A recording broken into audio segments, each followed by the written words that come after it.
Hindi pa rin siya tumitigil sa pag-imbestiga sa pagkamatay ni Divine. Name your price. Just get the job done.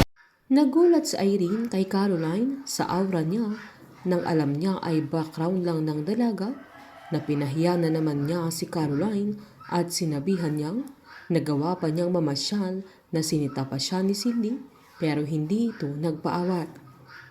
Matapang namang sinabi ni Caroline na hindi na mahalaga kung asaan siya dahil mas mahalagang naka-join siya sa kanila sa mga sandaling yan.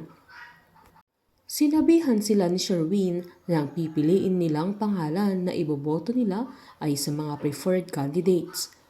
Nagpapakiramdaman pa ang bawat isa sa kanila na nagtitinginan habang pinagmamasdan ni Wilson yung chart nila at kanya-kanyang boto ang mga anak niya sa mga sarili nila na nanguna si Charleston sa botohan, sumunod si Bettina, at pangatlo si Carlo na halos magkapareho lang sila Irene at Caroline. Pagkatapos nilang bumoto ay si Wilson na lang ang hinihintay nila na nakatingin na ang lahat sa may main na monitor kung sinong pipiliin niya. Sinabihan siya ni Sherwin na nakasalalay kay Wilson ang desisyon na kung sino man sa 5 niyang anak ang pipiliin niya ay siya ang magiging CEO ng GLC.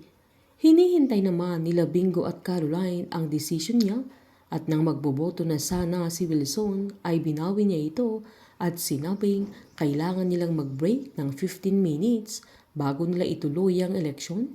Sabay umalis muna ito kaya aligaga sila Charleston at Cindy na tinanong pa ng binata ang mama niya kung nagbago ang isip ng papa nila na hindi din alam ni Cindy dahil walang sinabi si Wilson sa kanya.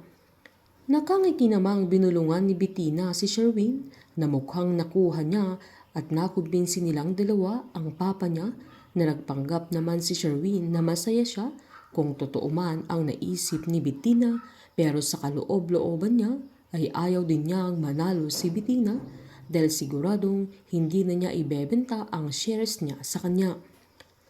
Nang nasa opisina si Wilson ay iniisip niya ang naging usapan nila ni Charleston at ang maging pagkakaroon na niya ng interes sa GLC, maging ang pagmamakaawa ni Bettina sa kanya para lang makuha niya ang posisyon na hindi niya alam na nagdrama lang si Bettina sa kanya. Maging ang payo naman ni Aling Cathy na kahit si Caroline ang pinakabata sa kanila ay nakita niyang kaya niyang i-manage ang GLC dahil sa mabuting puso ng dalaga. Sinubukan niyang tawagan si Caroline para sana tanungin ni Wilson kung talaga bang gusto niya ang posisyon na yun pero hindi siya sinasagot ng dalaga kaya ang alam niya ay hindi interesado si Caroline na maging COO ng GLC. Habang mababaliw na sa kaiisip sila Cindy at Gina dahil malalaman nilang nasa La Sinfonia si Caroline at Bingo at alam nilang andoon si Engineer Bautista kaya uutusan nila si Stephen na puntahan ang dalaga at kailangan niyang siguraduhin na hindi makakalapit si Caroline kay Engineer Bautista. Dahil hindi na nila maaawat ang dalaga ay mag-uutos sila Cindy at Gina ng mga taong papatay kay Engineer Bautista.